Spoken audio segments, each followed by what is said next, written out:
It's December 9th, 2008.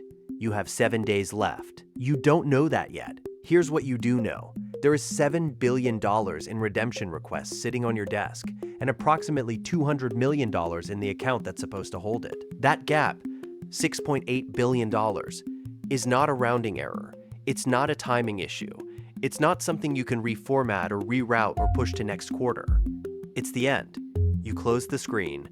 You open it again. The number doesn't change. You built this over 40 years, not just the fund, the name, Bernard L. Madoff, former chairman of NASDAQ, the man people called when they wanted to know if something was safe. You were the answer to that question. The proof that trust properly maintained compounds the same way money does. Your clients aren't strangers. They're friends. They're the children of friends. They're Holocaust survivors who handed you their life savings because their rabbi said you were trustworthy. They're retirees in Palm Beach who sleep well at night because their money is with you. They're hospitals, foundations, university endowments, Elie Wiesel's charitable foundation, Steven Spielberg's trust. People who never once asked for a detailed explanation because the name was enough. The name, your name. And right now, on the 17th floor of the Lipstick Building at 6:45 in the morning, with the cleaning crew already gone and your assistant not yet arrived, you are sitting alone with what that name is actually worth. Monday passes. Tuesday. The redemption requests keep arriving. Your operations team processes them one by one. The account drains in real time. You watch the number on the screen the way you might watch a fuel gauge on a highway with no exits. Not panicking exactly, but not able to look away either. On Wednesday, your sons stop by the office. Mark and Andrew run the legitimate trading arm, the market-making operation, the one that works the way a brokerage is supposed to work. They ask how things are going. You say fine. You've been saying fine for 20 years. The word comes out before you've decided to say it. Muscle memory.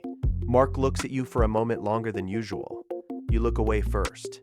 That night you go home to the penthouse on 64th Street. Ruth makes dinner, you eat, you watch the news. Lehman is still dominating every channel. The bailouts, the hearings, the question of whether the entire system is structurally broken. Every anchor, every analyst, every commentator is looking at the banks, at the government, at the derivatives and the leverage ratios, and the credit default swaps. Nobody is looking at you. You think, maybe one more week? You have thought this for 17 years. Thursday morning, you call your lawyer. The conversation is brief. Afterward, you sit at your desk for 11 minutes without moving. Your assistant asks if you need coffee. You say no. At 10 o'clock, Fairfield Greenwich calls. They've been funneling client money to you for years, billions of it, from investors who trusted Fairfield the same way Fairfield trusted you. They're being hit with redemptions they can't cover, and they need liquidity immediately. They need you to return funds. You tell them you'll look into it. You hang up. You already know there's nothing to look into. But here's the thing about 20 years of performance. The lines don't disappear just because the curtain is coming down. You say the thing you always say. You buy the hours you always buy. Even now, even here, the reflex is intact. Most people, when they hear the name Madoff, think, con man, schemer, a man who woke up one morning and decided to steal. That's not what happened. In 1991, your legitimate trading strategy stopped delivering the returns you'd promised. The gap between what you owed clients and what you'd actually earned was real, but manageable. A few $1 million, maybe less. And instead of making one phone call, writing one letter, saying 3 words, I lost it, you made a different choice. You covered the gap with new investor money. Just that once, just until the market turned. The market turned, but by then, you'd already covered the next gap, and the next. The Ponzi didn't start as a Ponzi. It started as a pause.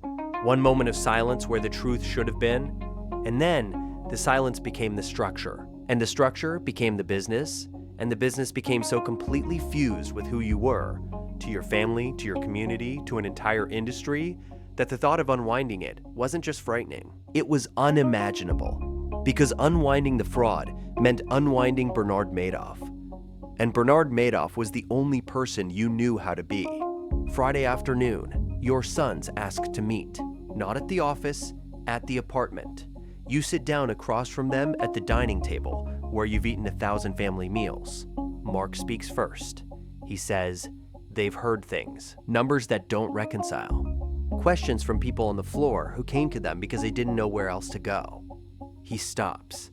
He looks at you. The room is very quiet. And for the first time in 20 years, you don't say fine. You tell them everything. The account, the gap, the redemptions you can't cover, the $50 billion. That's the real number. The one you've been carrying for years. The one printed on statements that described returns that never existed. Accounts that held money that was never invested. A financial history written the way a novelist writes fiction, with total conviction and zero basis in fact. You tell them in about 40 minutes. The whole thing, start to finish. When you stop talking, the room stays quiet for a long time. Mark stands up first. Andrew follows. They walk out of your apartment without looking back. You sit alone at the dining table. You don't move for a long time. The next morning, your sons call the FBI. You're arrested on December 11th, 2008. You're 70 years old. You will spend the rest of your life in a federal prison in Butner, North Carolina. You die there in April 2021 at 82, having served 13 years of a 150-year sentence. You file for compassionate release in your final months, citing kidney disease. The request is denied. Your wife Ruth loses nearly everything. Under the terms of a settlement with federal prosecutors, she is allowed to keep $2.5 million, a fraction of what she believes she had. Your son Mark dies by suicide on December 11th, 2010, exactly 2 years to the day after your arrest. He is 46. He leaves behind 2 young children. Your son Andrew is diagnosed with lymphoma. He dies in September 2014. He spends his final years trying to convince anyone who would listen that he didn't know. The question is never definitively resolved. The 37,000 people whose money you held lose a combined $17 billion in actual principal. Some lose their retirement, some lose their homes. Some never financially recover. For many of your oldest clients, by the time the money is partially returned, the years it was supposed to buy are already gone. Here's what the story of Bernard Madoff is actually about. It's not about greed. Greed is simple. Greed has a logic you can follow. This is about something harder to name. The moment in 1991 when one's silence became permanent. When the performance became more real than the person performing it. When the gap between who you were and who everyone believed you to be grew so wide that crossing it felt more dangerous than staying on the wrong side. The fraud was the symptom. The pause was the disease. And the cost of that pause, compounded forward across 17 years, across 37,000 lives, across your own sons, is a number that has no unit of measurement. Not dollars, not years. Something else entirely. Somewhere between 1991 and 2008, there was a moment small enough to walk away from. One conversation, one letter, 3 words. The question isn't how this ends. You already know how this ends. The question is whether you would have said them.